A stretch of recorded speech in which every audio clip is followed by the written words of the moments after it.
Hey guys, so I just want to let you know that I actually made this video in August of 2024. So my journey has taken many turns since then, but I just wanted to put this out today. I have been frozen in procrastination, putting out my videos for almost a year now. And I just watched a Mel Robbins episode on procrastination. I will link it in the description. But I just wanted to put it out and start putting out like all the content that I have recorded and not put it out because of trying to be perfect. So I'm just going to put it out there, and you guys can hopefully glean some gems out of it. But I just wanted to get started and believe in myself and get going for the future me that is going to appreciate that I got started again today. All right, enjoy. Welcome to another one of Mars Tips. Hey guys, welcome to another one of Mars Tips.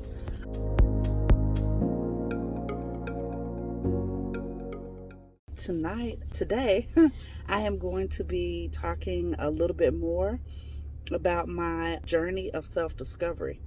So, I wanted to talk about a situation that happened in our congregation. So, in our congregation during services, this last service we had, I put my purse on my seat, and I don't normally come with a lot of luggage. So I have a bag, I have like a backpack, I have a purse, and other things like, my sweater and whatever. So I normally take up 2 seats, and then I also put, I think, things in the seat under the seat in front of me. So really, I'm taking up like 3 seats, or 2 actual seats, and then putting my stuff under the seat in front of me as well, and under my seat. So putting things under my seat, the seat next to me, and the seat in front of me. So is that like taking up 4 spots? It's like taking up 4 spots. Okay. So I went in my congregation. We dance during the praise time. Anybody can dance. So I put my stuff, came early, put my stuff down, and went on to dance. And when I came back, there were people sitting in the whole row, and there was no seat for me. So I felt, some kind of way, but I really didn't mind a whole lot. I am flexible. I'm not one of those people who only can sit in a certain seat, so I didn't mind, moving to a different seat, but I got moved out of the whole row. Like the whole row was filled when I got back. So yeah. So I'm going to talk about my journey of self-discovery in that situation. So I did feel neurologically dysregulated. I follow the Crappy Childhood Fairy. So I am going to post some links to some of the helpful videos from her. And you might find her helpful if you are working on healing from childhood or complex PTSD. So anyway, I felt neurologically dysregulated, and for me, one of my go-to trauma responses is fawning. And so I'll post a video about that too. A link to a video from the Crappy Childhood Fairy. So yeah, the fawning is like you try to be really nice and make the person like you, even though, you want to say something. Well, I did mention that I got booted out of the row. But anyway, it's like a really, really nice response until you could really get away from the person. Anyway, so also I looked up the Crappy Childhood Fairy about fawning. And then she talks about that particular trauma response is like prickly energy. So she said that that kind of energy coming from a person, even though you're acting really nice, it makes the other person feel uncomfortable. And sometimes that person will kind of lash out. If you check out her video, she talks about it more in detail. But the person, the person really doesn't believe you. They know something's wrong because when we're neurologically dysregulated, it puts off an energy that other people can feel. And even if you're pretending nothing's wrong, people know something's wrong. So you're not fooling anybody and you're just denying yourself or whatever. So, I mean, it's probably better to even acknowledge, yeah, I do feel some kind of way, but I'm okay with moving my seat. Maybe that would have been a better response for me to at least acknowledge. And I didn't know what kind of way I felt, but I felt hurt some kind of way. So anyway, just wanted to share that quickly. So then immediately I stuffed my feelings, and the picture that I could give you, what I'm starting to realize is I put them in quicksand, into like some kind of deep quicksand that went to a storage cavern of hurtful emotions. Or maybe some hurtful things that happened in the past. I mean, that's possibly where those emotions went. But I felt like it was a storage cavern because I didn't process it. I didn't let it go. It went to storage. And immediately went to storage. And I was still fawning all day, but I forgot about the incident. And so then we have hug time in our congregation, and a person came up to me and said they're sorry, they feel really bad because they must have been the last person to move my stuff. So I think I realize now I felt kind of hurt, but I felt maybe disrespected. I don't know. I'm still processing feelings.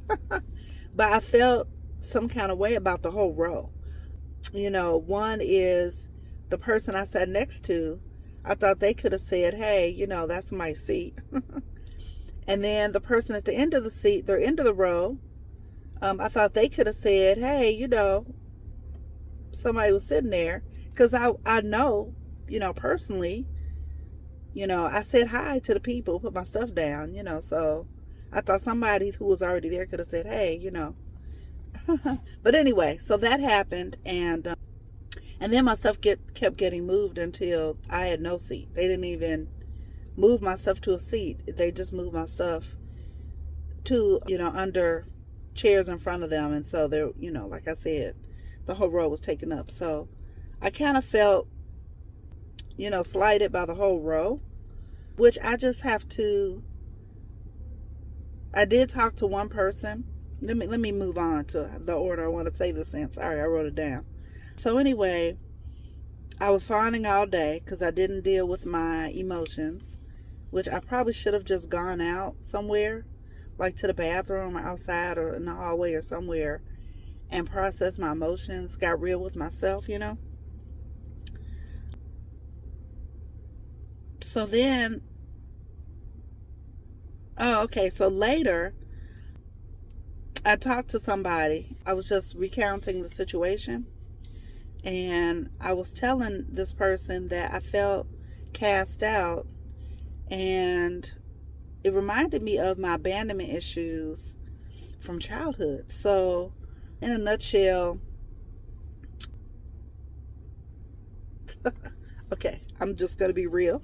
So in a nutshell, well, maybe I'll be really real another day, but I'll say my grandparents raised me, and so I kind of felt cast out by my parents, even though they were still in my life, and I did see them very often, but my grandparents were the ones who raised me. I lived with them.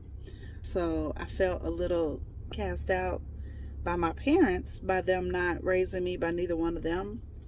raising me. And then, even though it was the best thing for me, in hindsight, look, more recently, I realized that me being raised by my grandparents, those particular grandparents, was the best thing for me. So, because neither one of my parents could have done as good of a job. So anyway, yeah, they had their own things they were working out. So, and then what I realized too, talking to this person, was that I had a situation where I wasn't getting good grades, and my mom said to me that, I wasn't part of the family. Well, what she said, I took it as, and I was young. I must have been in 7th grade, or I feel like I was in 6th or 7th grade. And I took it as, well, I was going to be cast out of the family if I didn't. What is that? I'm outside. Oh my gosh, that's a skunk.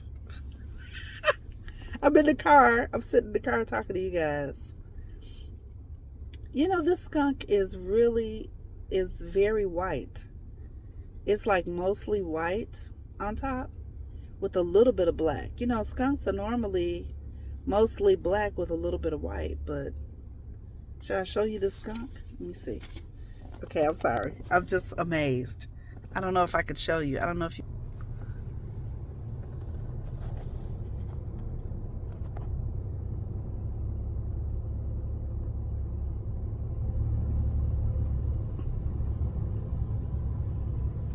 You see that skunk?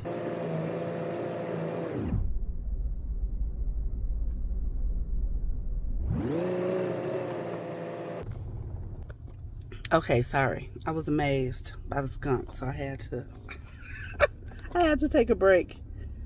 Okay, I guess that's a somewhat comic relief. Okay, let's get back to where I was. So, yeah. So I kind of felt like my mom was saying if I didn't get good grades, I would be cast out of the family. I mean, she didn't say that, but that's how I took it. And so I kind of felt like, I had resentment against my mom, because I felt like, how are you trying to discipline me when you're not even raising me? But anyway, let's move on. So let me stay on point here. The next thing I wanted to mention was, so then the person who apologized to me, who really, the several people in a row apologized, but this person said, they felt really bad, so they kind of started being the fall guy then. And so I told her I want to have a conversation with her because I'm realizing that expressing myself makes me feel better. So I was avoiding having a conversation with her. Oh, what I want to talk, another thing about the stuffing these feelings, well, they went into this hurtful, emotional, this deep storage cavern, is that I completely forgot about the incident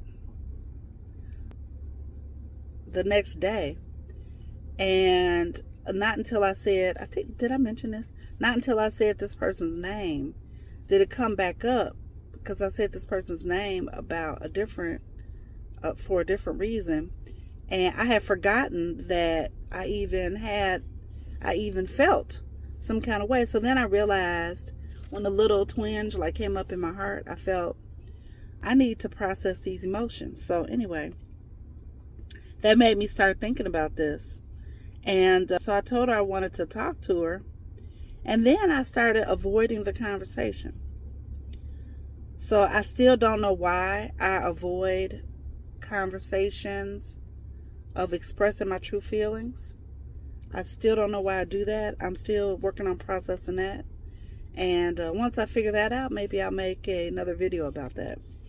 So I was avoiding a conversation with her. And she's a friend, person I talk to on a regular basis. So there's no really, I still can't figure out the reasons why I avoid talking about my true feelings. But, and then after I had the conversation with her, which normally I felt like expressing myself made me feel better, I still didn't feel better. And so I couldn't really figure out. So therefore, I woke up early this morning, processing these thoughts, processing these emotions. So that's why I'm making this video. It's I think I woke up around 3:30 to go to the restroom, and then I was thinking, and so I couldn't really get back to sleep. So I woke up at like 4:30. I mean, I'm getting up anyway for kickboxing, so it's not so much more earlier than I was going to get up anyway. But yeah. So anyway, I'm sharing this because I had these. I'm hoping that somebody can this can be beneficial to somebody. Be talking about this, so it did make me feel better having a conversation, which I thought was interesting. And then this morning, when I was processing these feelings still,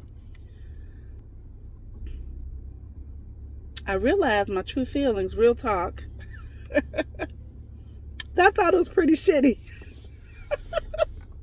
I don't know if that's my standard catchphrase now. That honestly, I felt like it was pretty shitty. And did I say it out loud? I think I said it out loud this morning, and I instantly felt better. I don't know. I don't completely understand it. But, at first I was thinking, since I didn't feel, totally better, like a release after talking to her, I thought, do I need to talk to each person in a row? I was like, I'm not going to talk to each person in a row to express my feelings. Like, what do I need to do to really get a release with this? And then I felt better saying that, yeah, it was pretty shitty. The situation was pretty shitty. I mean, I don't know. Each person has to do their own journey, their own reasons why, they didn't say anything or they moved my stuff or whatever that was. That's on them, but I thought the situation was pretty shitty no matter. But that was my honest feelings. So that's my honest, authentic feelings. Also, I had to admit my part is that I took up 4 chairs. I took up four spaces. So I'm thinking about in an airplane, how you have your seat and then you put your purse or whatever on your lap, or actually you have to put your stuff in under the seat in front of you. So I'm thinking that maybe I should consolidate all my luggage, all my stuff I'm bringing to congregation, to services, and put it under my seat. And if I move, put my stuff on my seat only. And yeah, so my part is I could only take up 1 seat instead of, because when my stuff got moved, wow, it was in like, I don't know, 6 different places. So it was like, yeah, can you give me this? Can you give me that? Can you give me this? Can you give me that? Where's this of mine? Where's that of mine? I mean, it was a lot. It was a lot. So yeah, I think I'm just going to take up 1 seat. In hindsight, that's my part. And I could be not selfish. And then I did talk to leadership at my congregation, and we might make a sign that says the seat taken. But anyway, I mean, honestly, even if we don't do a big announcement at the congregation, hopefully we do, because I think it's a thing that people need to respect, that seats are already taken, and they also need to respect, I don't know, I'm wondering why there's lights, because I don't see that my headlights are on, but there's still a light outside that I can see the skunk. My headlights have to be on. Okay, I'm sorry. I'm distracted. Squirrel, easily distracted. Anyway, so in hindsight, I'm thankful that this happened to me, because maybe I can make a change in the congregation so that we can all be more respectful and kind to each other. I'm also glad that it happened between friends and not with a visitor or, someone that I don't have more of a relationship outside of congregation. It was easier for me to talk to her, I think, and be willing to talk to her about my true feelings. So, yeah. So I think that is it. That's all I wanted to say. So thank you for tuning in to another one of Mars Tips. And hopefully I can get back into my house without having an interaction with the skunk. Let me see if I can show you the skunk again. Yeah, this skunk is really hanging out in the yard. So I don't know if it's drawn to this light that's coming from my car, but I really don't want to deal with this skunk. And I need to go back in the house. So maybe I'll tell you all how it went with the skunk in a later video. It's gonna be just a continuing saga. All right, guys. Have a great rest of your day. Bye. Hey, guys. I just wanted to let you know that I made it safely back in the house without any run-in with the skunk. All right. Like and subscribe. Thanks. Bye.